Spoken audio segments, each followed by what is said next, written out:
welcome to today's vlog.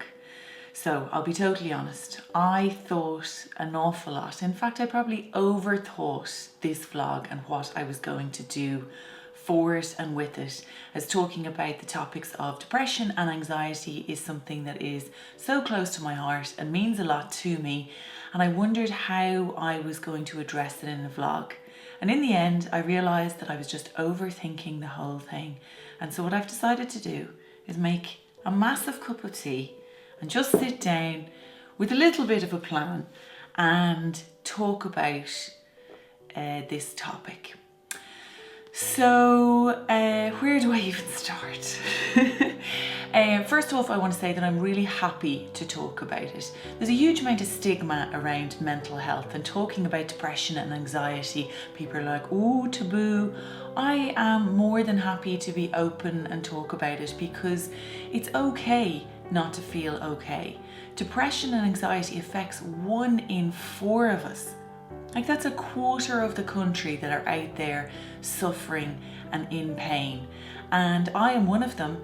And for me to talk about it, it's absolutely fine because we need to remove that stigma. And talking about depression should be as normal as anybody talking about any other form of sickness, talking about diabetes or arthritis or even just having a cold. It should be as normal as that because there's nothing wrong with suffering with a mental illness. It's all of the words that have such stigma attached to them: depression, mental illness, and we're terrified of them because a lot of us don't understand. And I can tell you, this time last year I certainly didn't understand what depression was, and I definitely was one of those people who was like going, it'll never happen to me. So I'm aware with this video that my audience will be divided, and by that I mean that there will be different categories of people watching this video. There will be those who are like me, who are the 1 in 4 who have been affected by depression and anxiety and who will identify with this video. Then there'll be the people who have family members or friends who have been affected, and I hope that this video gives you a greater understanding of what it's like to suffer from depression. And then there are other people who just don't understand depression at all, and others who are very lucky who haven't been affected by it, and I hope this gives you a greater understanding. And then there are the people who are like me who will be going, oh sure, it'll never happen to me. So I don't know what's going to come across in this video. I haven't really planned it out, but we'll just see what unfolds. So the first big thing is, what is depression?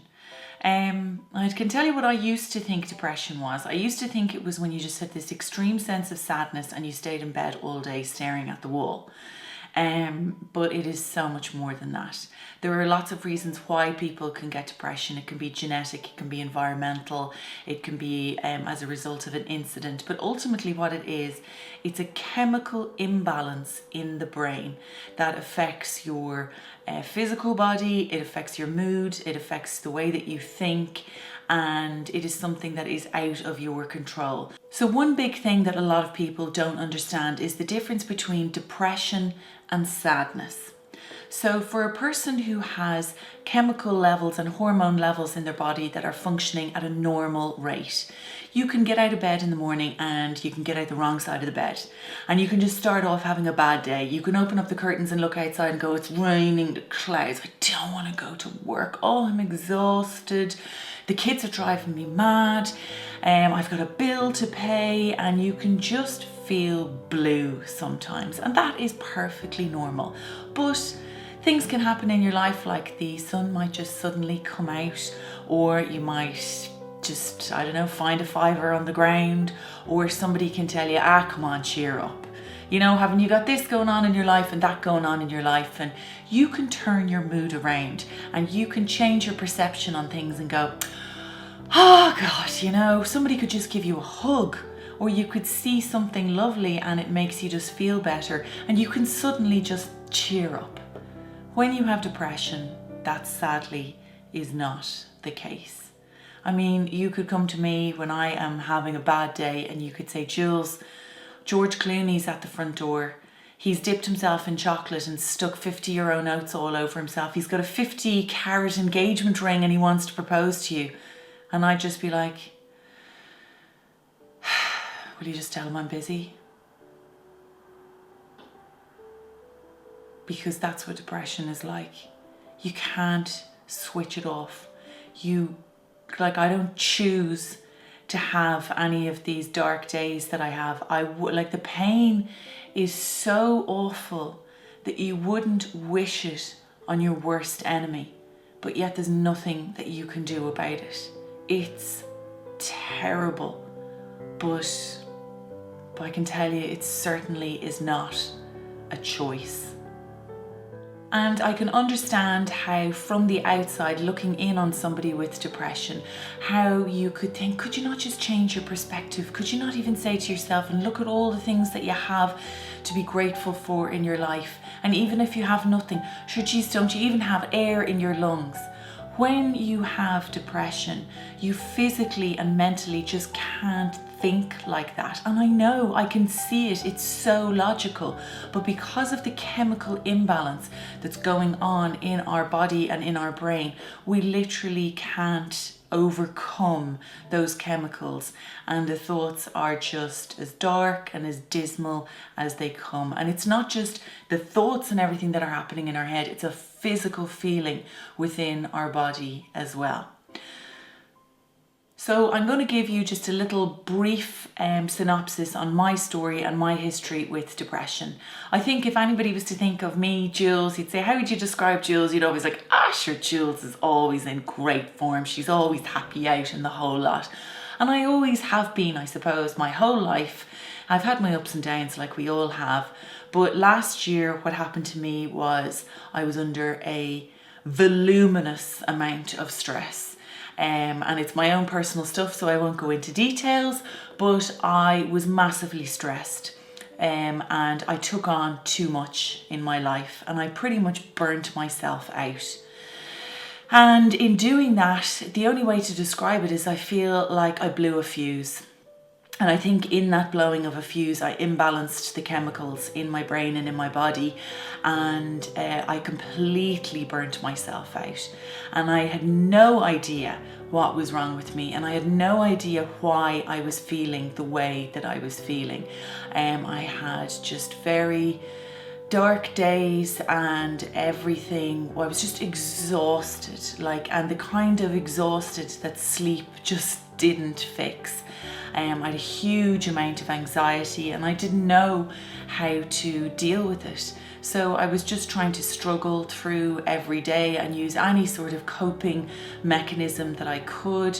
I was trying to meditate. I was trying to unwind and de-stress. I was trying to escape, and if there was any sort of a sniff of a night out, I'd be like, woohoo, here we go. And on those nights out, I couldn't just drink like a normal person and just go out to drink to enjoy myself. I was drinking and getting plastered because I could escape from it. And then I would have a horrific hangover the next day. The fear, that feeling of the fear, which I suppose a lot of people can identify with.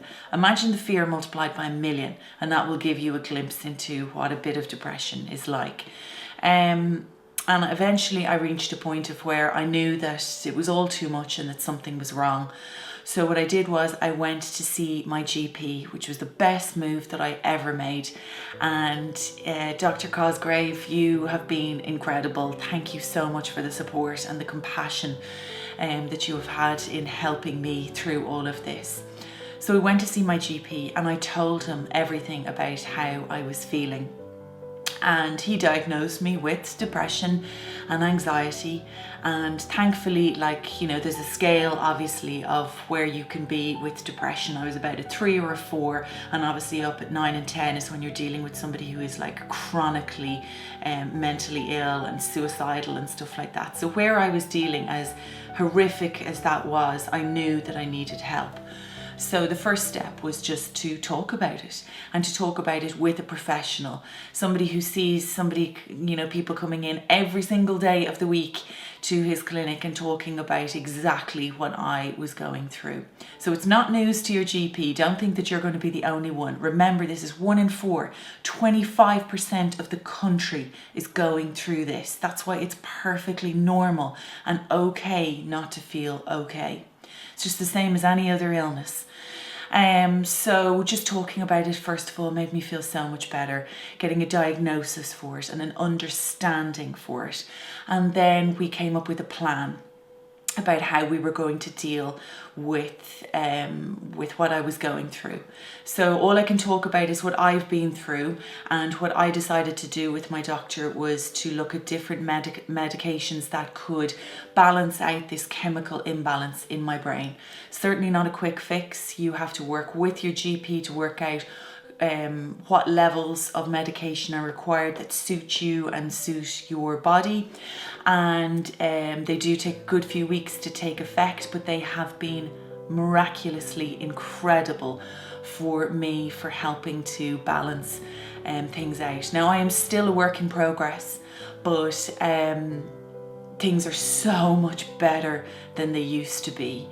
And I still suffer from my anxiety and everything like that, and I have my days that are good and my days that are bad, but as I said, things are so much better than they used to be.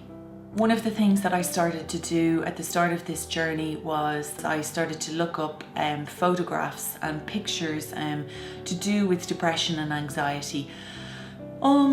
Kind of building a collection of them so that I wouldn't feel so alone in the way that I was thinking. So I'm going to go through some of the pictures now, because what they helped me to do was identify with my thoughts and to know that I was not the only person who thought like this. It also gave me a greater understanding of depression and anxiety, and hopefully it will for you too.